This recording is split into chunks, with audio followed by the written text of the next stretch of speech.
Here I am at one of my favorite spots in Colorado, Hell's Hole Trail.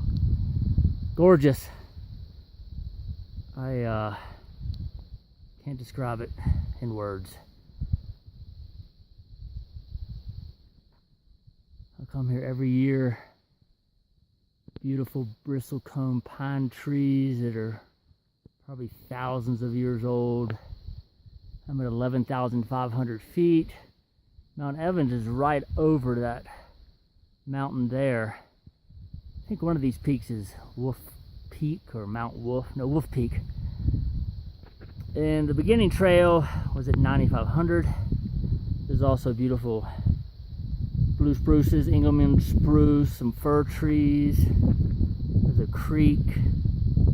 And surprisingly, and it's awesome, this trail is not packed on the weekends. One day I'm going to come up here and camp out overnight. But again, it's just gorgeous. Mother Nature revives me every time I get out here. Because I've had a couple rough days, just trying to figure out what the hell I'm doing with my life. And modern society is out of balance completely. And I'm striving to do my best, but I tell you, I recharge when I come out here. Mother Nature, a little bit of thunder. Might want to head on down a little bit. But get outside as much as you can. It definitely revives the soul. Love to everyone. Strive to do your best. Adios.